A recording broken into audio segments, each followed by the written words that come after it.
All right, we're ready for Marco Polizzi. He is the Director of Operations of Perfusion.com, and today he will discuss cybersecurity awareness for healthcare professionals, including electronic medical records, HIPAA and high-tech compliance, and protecting personal health information. He also has 25 years in the industry and does consult with the FBI Community Outreach Program as well. All right. Good afternoon, everyone. Just want to make sure that no one has rotten tomatoes out there. It's the end of the day, so let's try to keep it as fun as possible. As I've been introduced candidly by our colleague, I've been in the industry, at least in the healthcare industry, for the past 25 years. I started as a trauma nurse in a Trauma 1 level in Southwest Florida, and as soon as I started, they thought that maybe I was good enough to become a healthcare risk manager. So when I started doing that, I started noticing some gaps, because when I started, informatics is not really used anymore, but at that time the informatics was started to creep in the hospital system with DOS systems. And something that I never understood, even in the beginning, even before security was even put into perspective, was that every single laptop, well, there were no really laptops at that times, but the workstations, every single one of them, they had the passwords on the keyboards. And I was like, well, that defeats the whole purpose of the password. And those were the first hints that I was like, that started really to bug me. Door jams would actually, sometimes they had already some keypads on it, and they already had some numbers. And I was like, really, I don't understand. And the more I started to be more proficient, and I became the director of the operating room for cardiac and neurosurgery, I noticed that it was a discrepancy between the privacy officers and the IT person. The IT personnel, I never saw them. They only showed up when my screen went blue and nothing was working. And suddenly they showed up and they disappeared as fast. And no one had any ideas where they physically were. Really, I mean, they were appearing and disappearing. And over the years, I started to try to bring those two silos together and be more on the horizontal approach. Then about 5 years ago, I started to be very interested about helping for the cybersecurity, because I have 2 daughters. The internet started going, and suddenly it was kind of viral. And which brings me to the first video, slides right here. As you can see, in 2004, the internet users were 812 billions. In 2013, which was just a little 2 years ago, 2.7 billion users worldwide. And it will increase even further by 48% by 2017, which means that everybody now is interconnected.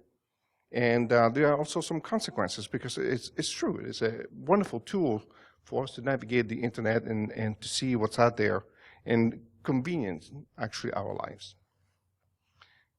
Right here, social life. I can see now, my wife and I still go on vacation and so on and so forth, and my daughters, for example, just to keep them in check, they have thousands of friends. So suddenly they become, social bugs, but virtually. And when you see the increase, in 2005, there were 6 million. Now they are, in 2013, like 2 years ago, 1.15 billion users of Facebook, and that's just one of the social medias. As I've been introduced earlier, occasionally I do consult with the FBI and I do help them.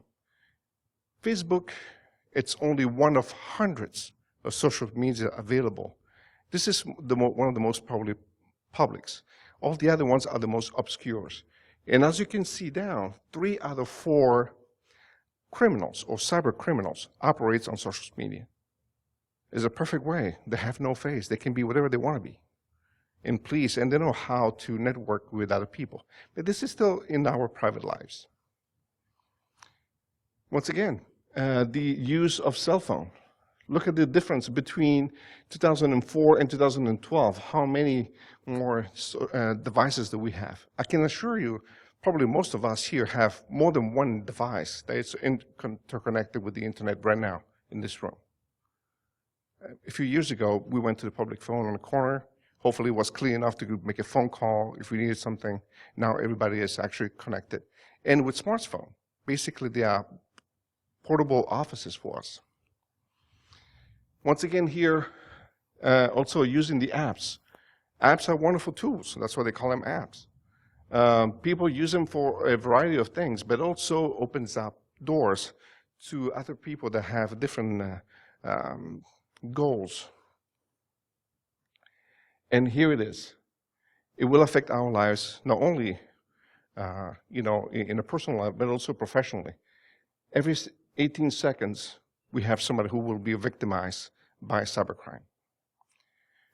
Many of us are probably from different sectors. Most of us here, of course, we are in the IT world or security world, and each one of us may have either banking or industry, law enforcement, so on and so forth.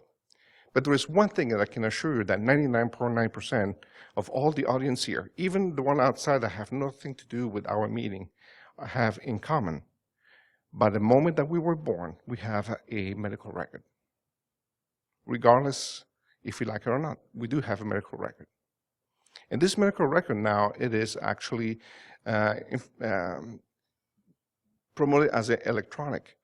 As a matter of fact, as you can see here, in 1996, the government said, okay, we have this phenomena that is growing. We have the informatics and internet and everything else that is growing. And everything will be now put in the electronic format, like electronic medical records, EMRs. So in 1996, the government, in its wisdom, said, let's make some guidance, especially in the Code of Federal Regulations, where actually we will protect the privacy and information in part of the health records. As I mentioned earlier, IT and privacy people never talk to one another. Once again, the gap was still there. Therefore, things start to go through the cracks, and opportunistic people out there that were trying to take advantage of this information started to see some, especially here in 2009, some very serious effects on our private lives and private information, especially in the healthcare. As you can see there, just to concentrate on one side of this particular slides, on the lower right quadrant, you can see there that in 2009, $6.5 billion were the approximate cost of cyber attacks in healthcare only. In fact, today, for example, and we will see more details in some actual facts, per each chart that has been compromised or stolen or otherwise, it will cost more or less $240 per chart just to remediate the attacks or the information that was stolen, so on and so forth. Here's it's not quite up to date. It's probably a couple of years old now, but actually it went worse. As you can see though, 55% of this compromise, of this data breach, actually has been caused by the data physically stolen. And often we see in some data that inadvertently or on purpose, actually it was the personnel or even the physician who's working with those charts that actually steals that, voluntarily or involuntarily. And when you consider the rest, if you consider though, the data compromised by hacking, it's only 6%, which is fairly small in compared to the rest. But once again, this pie chart is changing dramatically. Here we go, right here, the MIT Technology Review and Technology.com in collaboration also with IBM. Right here says that in 2015, it could be the year of the hospital attack. Because they tested the, we saw the target, we've been talking about this for most of the day, banking, so on and so forth.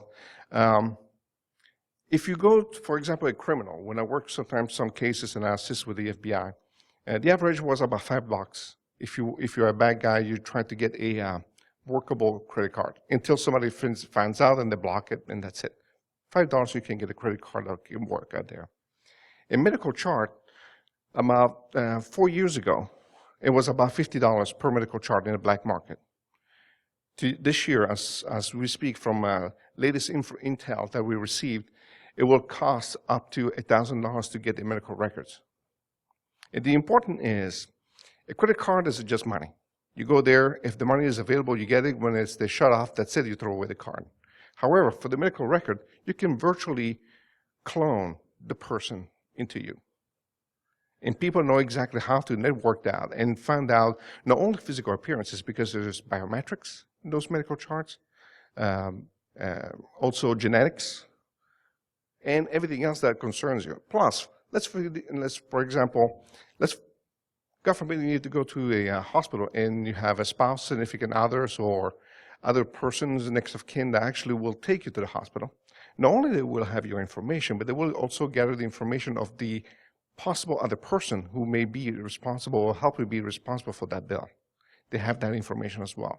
So they will have not only the physical, but also the biometrics, your health, where you live, where you came from, your financial. Basically, they can clone a person in no time. And we'll see some of the consequences that may occur by just that. Once again, seeing this evolution and going out as a wildfire, especially those breaches, the government, again, in his wisdom said, well, in 2003, not only we will make sure that your data is kept private and protected, but also we will enforce it. So in 2013 especially, they've been actually the Attorney General of each state was given the authority not only to prosecute whoever was being caught to steal, voluntary or involuntary, this data chart and use it inappropriately, but also using the OIG, the Office of the Inspector General, to investigate. At this point, it's not like before. You didn't comply with HIPAA, you're going to have maybe a fine, maybe a reprimand, or maybe you withheld the credentials that you have for the hospital. Now also there is also a criminal prosecution that will go at the federal level. And here's a little diagram that I brought down from the Department of Justice, how this works. It's very simplistic. Anyone in this room or out there can make a complaint. For example, you're in the waiting room, you're waiting for your next dental appointment, and you see that there is a board with all the information of all the patients there. And I'm paraphrasing something that actually happened during one of my clients' visits. And the person reported to the Department of Health. The Department of Health triggered the OIG, and the people came to the office and said, what's going on? They started doing some audits. Not only did they do the audits in the HIPAA violation or not, but also in their IT security, to see exactly what were the policy and procedures in place, physical, technical, and otherwise that needs to be put in place to control the privacy. And if there is nothing to go by, or if it was just a simple mistake, then they just said, okay, let's remediate this, either modify the policy and procedures, or just make sure that somebody closes that door, for example, and that's it. However, if it's intentional and actually there is reason that it may be criminal, the Department of Justice can be involved, then the FBI shows up.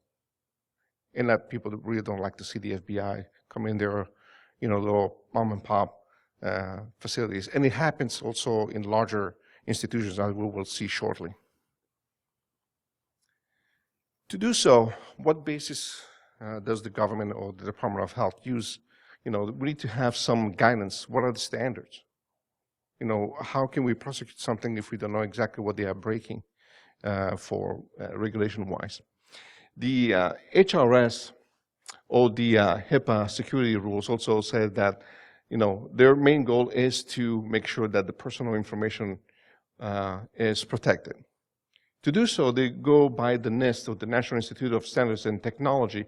And if you go to that link that I sent you, actually it tells you in details all the different, like 5 or 6 domains that we'll see after this, which is this. This is one of the tools actually that I downloaded for free that you can find on the HSS. It's one of many tools available for IT security surveyors. During this, as you can see on top, there is about 809 or 806 questions total. Each domain is a standard, and then all the other questions can be considered as a substandards. And they go through, and it's very tedious. It takes hours, sometimes it takes days, just to go through every single one of those different domains, because as you can see, it touches the administrative, the physical, and other control measures that needs to be taken in consideration. I can talk to anyone or any of my clients, especially the CEOs of those companies, about this rule and regulation, what need to be done and not to be done. The only thing they will hear after 5 minutes I'm talking is womp, womp, womp, womp, womp, and they will not pay attention. However, that's when I give their attention. Right here, this is just a guidelines. And actually, it's been modified since from 2009.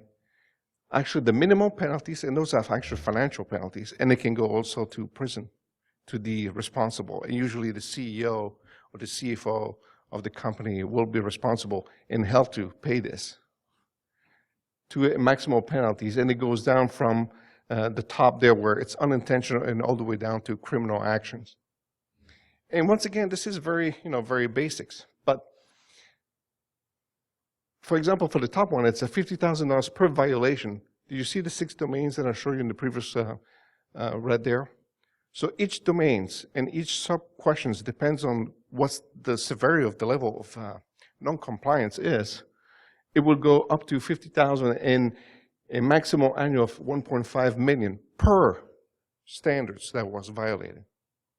One of the physicians that I was sitting in court with, and I was just one of the witnesses, and he said, "Oh, I'm covered by my liability insurance."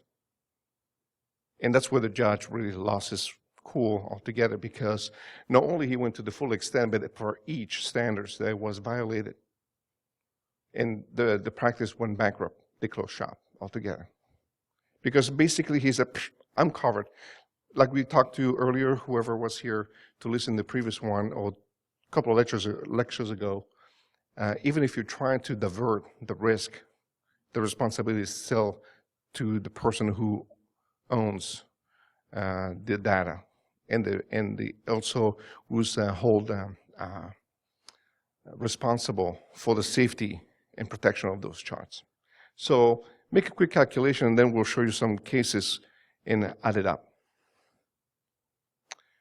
If you go to the hhs.gov, actually they will show you the daily Hall of Shame, all what's happening, and you can read in details. Actually, it's very good for someone who's actually, like in my situation, doing some surveys and audits for healthcare systems. You can see exactly step by step what went on and what actually they went through in their physical and also technical parameters to come to that particular judgment. And here are the top healthcare breaches of 2014, which we heard a couple of times. Touchstone medical imaging. 307,000 patients were affected because apparently some of those charts were seldomly used. They were just kind of people that came once in a while just for a regular checkup. But in August 2012, they figured out that all those charts were actually open to the internet. Anyone could actually go there without password or any restriction and visit those charts. No business associates were involved. CHS, which is right here in our neighborhood, it's in Naples, Florida. 4.5 million patients were affected. That's because just some Chinese hackers that just went into the network and just wanted to prove with very sophisticated technology how to hack and actually publish all those patient charts. They are still investigating this situation from the federal government. When you multiply each chart times $240 per chart, that may cost in legal fees, lawsuits, and remediations, so on and so forth, they may face up to $1 billion in fine and costs altogether. They have a very healthy technology insurance that they have. But if they don't have the appropriate policy and procedures and so on and so forth, they will not be covered. And hence they will have to face, as a matter of fact, there are already some rumors out there that they're trying to shop to find another corporation that buys them out and try to forget the name altogether. In the meantime, they still will have to be liable somehow for some of that particular. 4.5 million patients were compromised. This one here, 2 million patients were affected by the Texas Health and Human Services. They had a contract dispute with Xerox that was taking care of some of their, they had a contract with them. And apparently during their separation of this business associations, 2 million patients were affected because they said, that's not my responsibility to protect those charts. The hospital said, oh no, that was your back and forth. In the meantime, those 2 million patients charts were actually right there for the public to grab.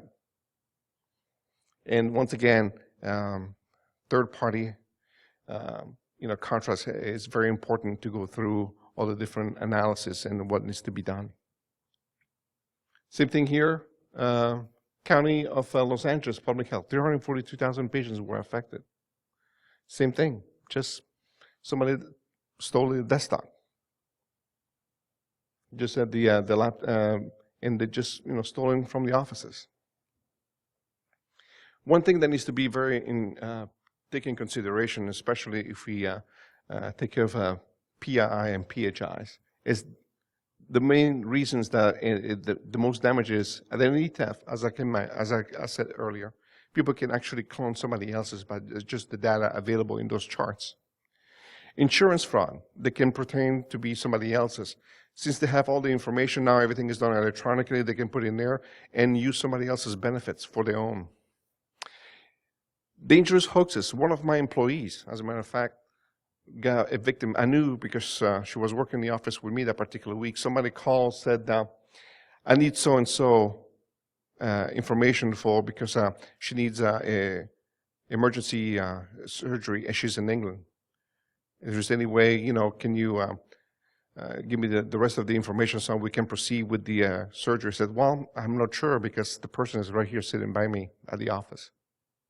Somebody got a hold of her chart somehow. So firsthand, we actually did experience that.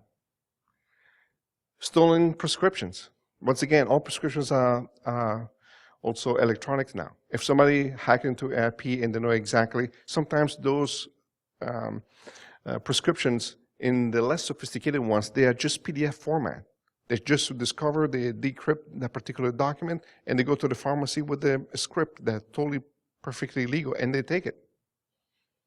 And then, of course, tampering with medical records, which is the worst. As a clinician, imagine, let's see that you are at the hospital and somebody hacked into your information, and just because they are malicious, they compromise the records.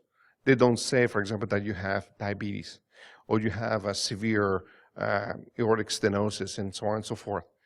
And suddenly they proceed with the health care that you're supposed to receive, but yet they have compromised information.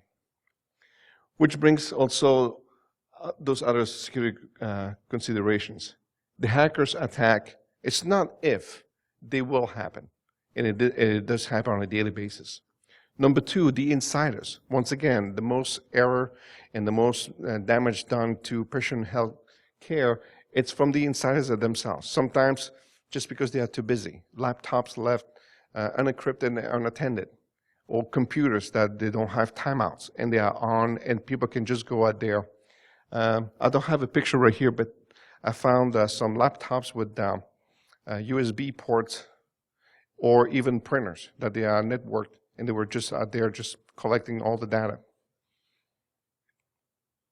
And of course, for all of us that actually been through these trainings probably years ago or recently, once again, let's go back to the fundamentals. Trying to maintain the triads, the integrity of the information that we have and the data that we have. The availability. Is it going to be available when we need it and when it's necessary? And then also the confidentiality. Do we have all the systems and security controls appropriate to maintain all that information confidential? And of course, here we go slightly in details about the technical safeguards. Access, authentications, audits, encryption, BYOD. Again, we mentioned that multiple times. How many times I've seen physicians and they walk around and say, oh, let me show you my kid's bar mitzvah or whatever. And they have all that information, they have the camera on, and they don't even realize that they are, by just mismanipulating their system, they're actually taking pictures of patients, even if it's without information. picture of patients, sensitive information on the screen with the x-rays or lab results and so on and so forth. People just like to do selfies. How many times we saw people doing selfies? I said, oh, that's innocent. They're just taking selfies with mom. But next door, they have actually a mini chart with all the information and the medications level and so on and so forth. And then they post it with a geolocator on Facebook, and everybody knows that Aunt so-and-so is at the hospital at that particular room and so on and so forth. So, and there is always somebody out there lurking around and just creeping around. Physical safeguard controls, also facility access. I will show you a couple of pictures that I took from some of my colleagues and some from my own investigation. That it's mind-boggling how people can go.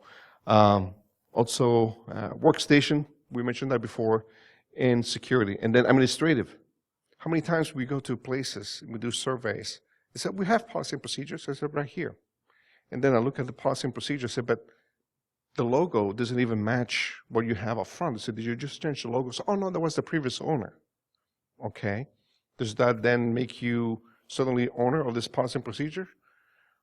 I don't know. We bought the building. So, well, I understand that, but are they actually up to date? That actually functions the way you are supposed to do, and based on your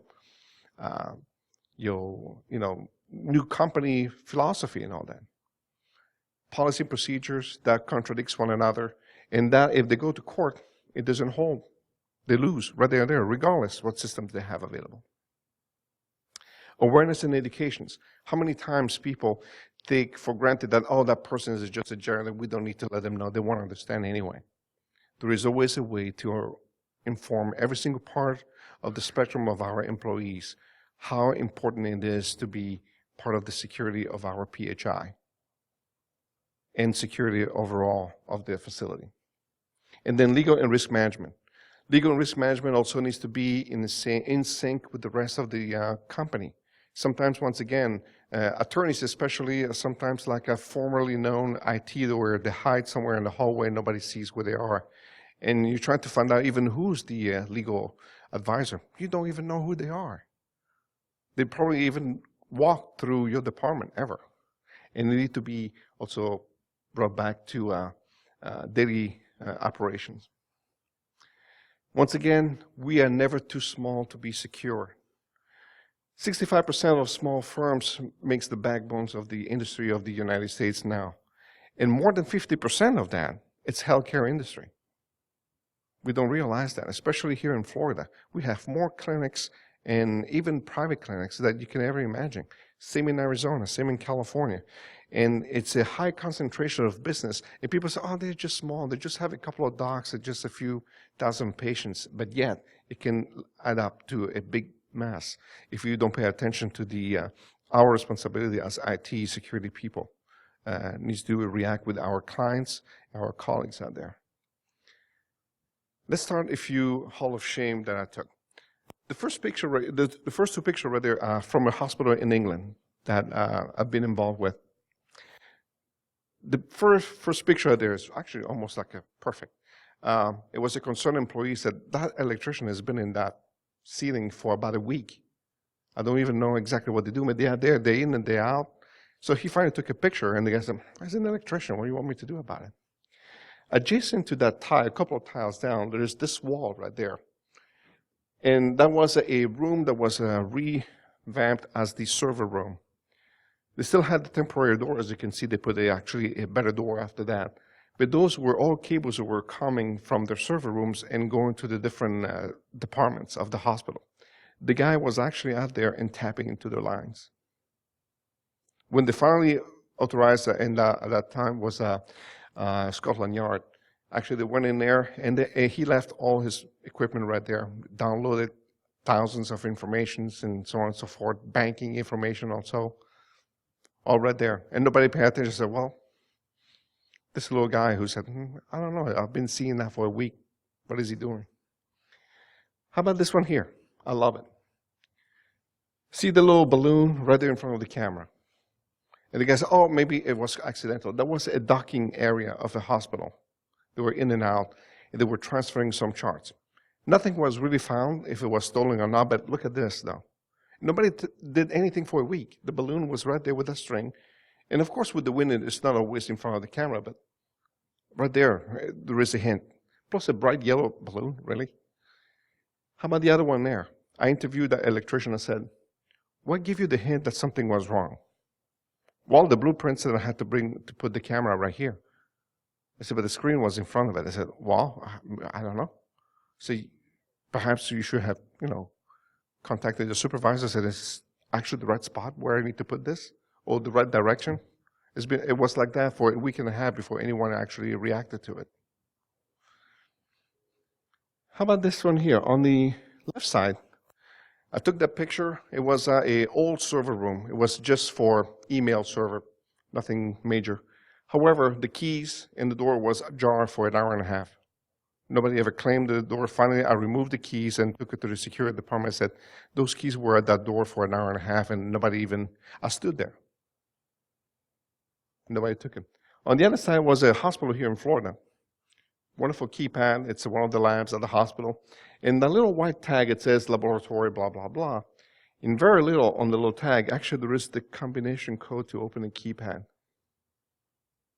And people say, well, we forget. We have all those codes. I said, I understand, but really? Right there, right next to it? Why don't you just leave it open? And right here, that's one of my favorite. A plastic surgeon surgery center. That's actually the fence around the backup generator. Sometimes we think about all the high techs that we need to pay attention to, and we forget about the physical part of it. Look at that one. They just put a cable tie. Well, I guess they have a huge padlock, though. It makes it very mean, though. Here we go. Which brings, as we mentioned multiple times in this conference, it needs to start from the top. Sometimes on top, the CEOs, the CFOs, and all that don't see it. They see numbers, they see that they need to be, financial savvy. However, if they don't know, we need to make sure that the CEOs needs to know about what's going on and do presentations like that on a regular basis. And not so much about the quantum cryptology that they will look at us like, what in the world are you talking about? Let's talk about real word that we use on an everyday manner and find out things like that. Also, access our risk. We need to assess our risk on a continuous basis. Monitor the threats. What are the threats? I mean, as we said, many people say, oh, I have the logs, but do we actually examine those logs? What do they tell us? If we don't know, let's bring somebody in actually who can analyze that in the appropriate way. Report any attacks, even if you think that it's not, especially when it's HIPAA violations or any other, for example, trade secrets being stolen or possibly being stolen. Let's report that. Implement cybersecurity plan. What do we have in place? Especially here in Florida, we have hurricane plans, we have fire plans, we have mandatory, security stuff, but do we have anything like that actually for our cybersecurity in place, where people actually know what needs to be done in some circumstances? Protect your customers. Customers are ourselves too, as employee. We are part of the customers. And then we need to also train our employees in the appropriate manner. And as you can see, this assessment, response, and monitoring, it's ongoing. And I do thank you. Any questions? Yes, sir. I find that we're it's different worlds. So if there's a security conference at 8 here, right? And then I go out on the power in Stanford, I'm listening to some MedSex conference, new ways of doing things, the whole system is growing. And the Federation, the movement, the analytics of data, and the number of clinicians that are coming up, and the number of patients that want to, they're more interested in, hey, all of them, I really don't care about the privacy because that's not a choice. This system does not support that. And so talk about all the problems, but I'm getting on how do we start talking about solutions for adopting all of the dynamic ways of doing things. This would be because of the presentation of that. Yeah, totally agree with you. we present what's happening to us, what we feel about. I'm one of the instructors also in the IC square. And actually, we're developing new curriculums, first for the ACS. I read through the book. And we actually attended 3 lectures, going back to manufacturing system development. And we have a new way of social systems. And other people that are involved in that hospital security, that actually will go through that. Not only they are implementing new techniques, not so much if it's when you make it, how ready we are, but also they implement that in the general orientation when you are hired at any level, IT or non-IT, to make them aware of it. Because once again, people don't understand what we have presented. They don't pay attention. They don't recognize it. Obviously, for many years, this format has been like stealth. Many people have done 100%. And that's why we are trying to promote a new philosophy where everybody needs to be aware of what's going on. Not only yet, but what's going to happen and what needs to be done on the day. Yes. Isn't the reality that the cost of protecting your patients, protecting your business, protecting your practice, protecting your healthcare industry is higher than the cost of not protecting it today? Well, it is true. For example, if you have a $100 problem, you're not going to invest $1,000. Right? So then you have to leverage the risk. That's part of the risk management. What do you see as the changing factors in the cost of making this happen? Because I think everybody here will agree, and I certainly agree, that is a problem in the healthcare industry. The healthcare industry is far behind other industries that are addressing this. Anthem, I think, was a little bing, wake-up call for some people, but still, nonetheless, the cost, when you look at the analysis and how much do I spend to protect myself, it's not worth it today. Well, what's the cost of the patient life if they are killed due to medical activity? Well, I hate to say it, but how much is applying to the medical practice for that? And if it isn't, I mean, that's just a fact. You want to talk morals and ethics, that's a different conversation. We're talking dollars and cents, and that's on the lines, at least in this country for healthcare right now. I don't mean to argue that element, but this is a long-standing problem that concerns me, and I would love to promote more security awareness, and I do promote security awareness every day in my job in healthcare. But the problem that I face is, well, you know, we've got 100 problems and we've got $10, you know, and we want to save all the puppies, we really do. Why? And so is it government regulation? Government regulation, once again, if you start implementing some then people will actually readjust it because creative finance is there in the economy. Multiple times I worked many years in engineering to a large environment in the hospital. And there was quite a lot of them, of course, we do our environment. And then a year and a half later, so there's going to be involved in the facility, which is fine. However, if that happens, then we'll have to readjust where we're going to have to make their impact. It's an evolutionary. Unfortunately, sometimes you don't about that, and just use it around. However, once again, it's going to be on at the end of if you talk about politics and fairness, we are at the end of the person. We may have something that will probably alleviate also tax, or if you invest so much, then you could have some tax especially for not-for-profit hospitals. Private hospitals, believe me, as long as I've been in this industry in many areas, the funds are there.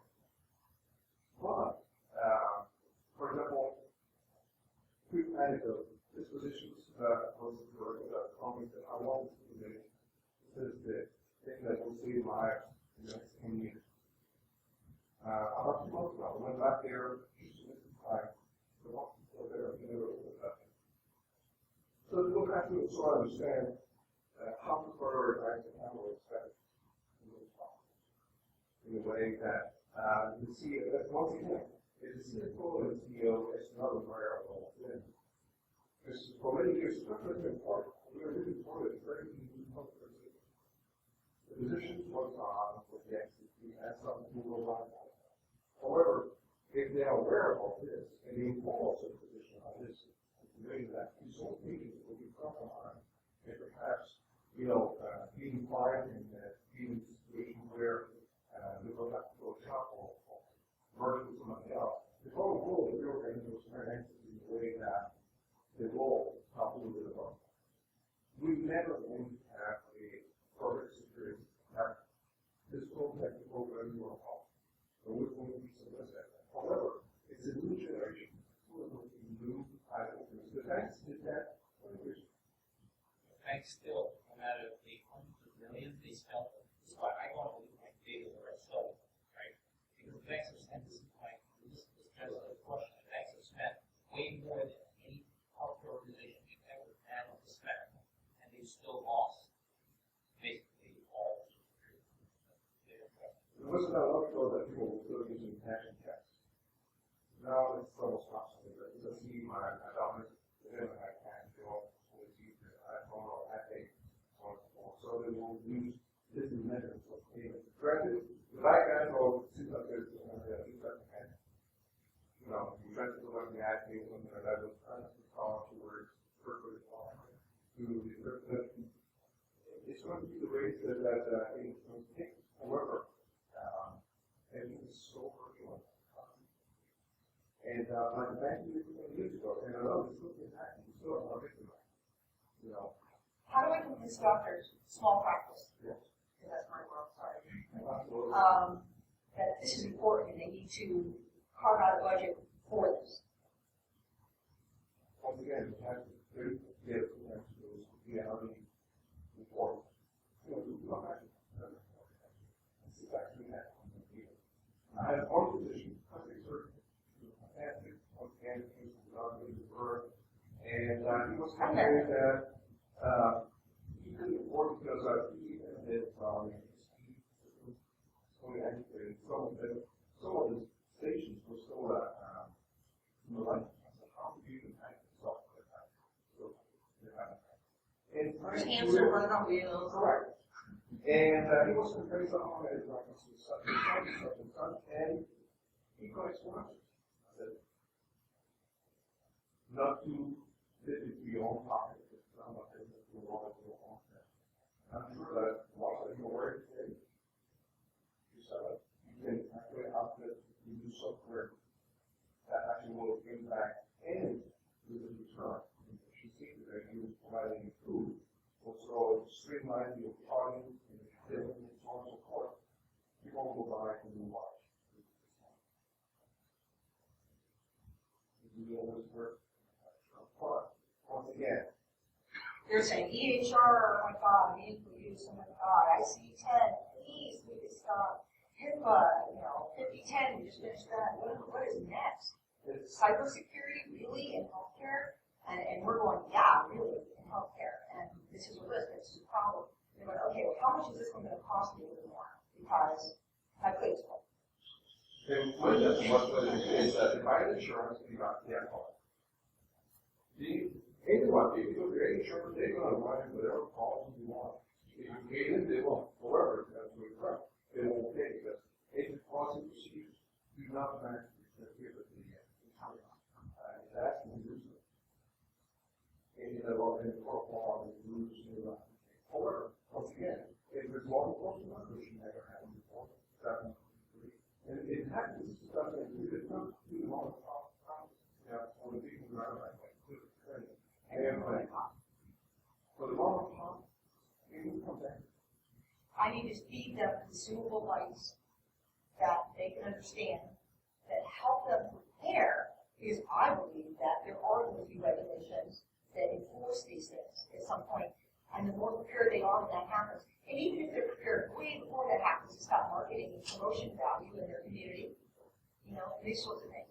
So I'm trying to get my head around that in such a way that I can communicate it very well to them, so that they do the things they need to do. Or when I'm using the terms of people, you can mind.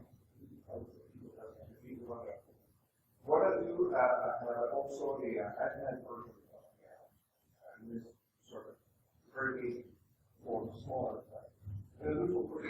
And that's the way I do it. There's a sort of, so do that, probably, step by step. And then we see all the red lines, all the green lines, we see how you stand. And then based on the proximity of the problem that's given, show, it's going to cost you about this or that. And then let's put together a simple plan, just like a spreadsheet. Okay. If I get insurance, you can call it off to that. You're going to call it only a cost based on violations or possible violations that you actually observe. Right there, we will see exactly what. So you have this survey, you can help me find the survey? Here. No, I think that, small practice for 7 years. The doctors that I worked for, they didn't touch it. They didn't know how to update this information. They had nothing to do with the system. We updated our system, but we really did because it was us completely, hey, this is going slow, this is in the 1980s. We need to get with this, okay? And that was only after years of begging. The doctors don't care about this stuff. They go to school to train to do what they do. They don't do computers, they don't do this. And what I'm seeing in all this world, and I think this is implemented, would be if there's some type of repercussion from the government that where they're forced to do this stuff, you're not going to get to prepared because they wouldn't be using it about the patient from the medical aspect and not the technology aspect. Those are practically blind to that. Which is why they don't, it seems like they don't care. Another example is that it's very progressive medical school. And the new generation of physicians coming out, they are more aware of it than anybody else. Not only with that customer service and bedside manner, but also this particular because it is part of some of the newer program tools. Actually love it like that. Because what you have, I experienced that once many years ago when I was working from home yet, when I was in the FBI, and I called away, and it only to stay right there for a movie. And they came out,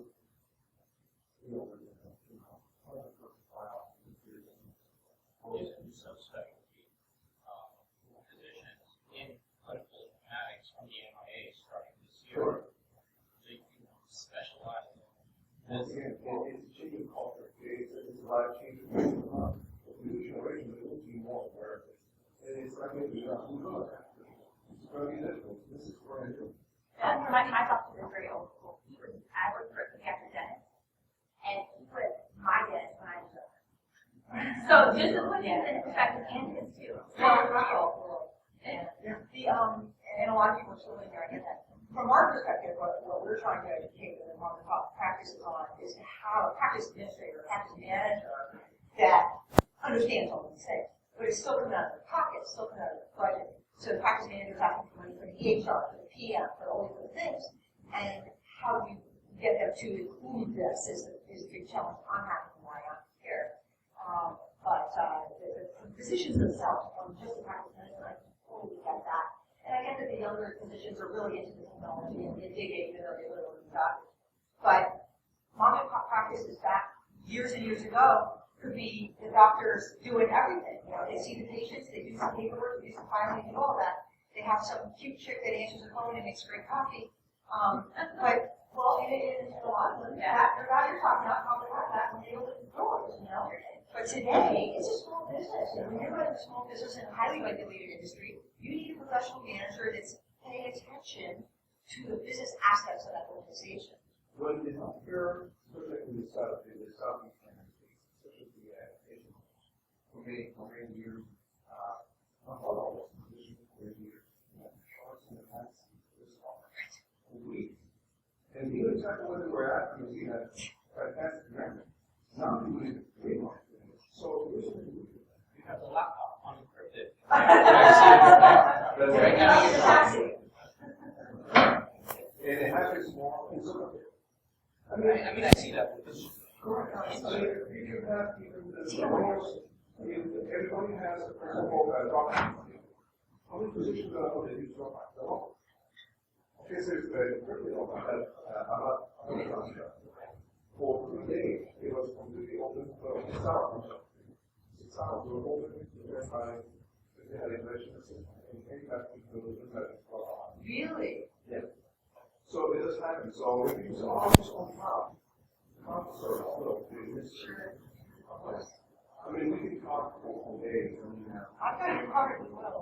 What I think is, I had a couple of guys, I normally work for the city services in Los Angeles, and they were like, we are fully blown up because there's more and more problems, because not only they still pushing their information, but also the financial. So the city service is involved, they get on the staff. As a matter of fact, if you read, it's almost especially the fishing security, the online magazine. Actually, they try to look for the names. They put them about and what the actually trying to find the way to promote. You see, usually the idea of actually a sound of agency. That is what we just staffing specialists in this for that. Because it's totally out of control. They can just every single second. Thank you so much, everyone.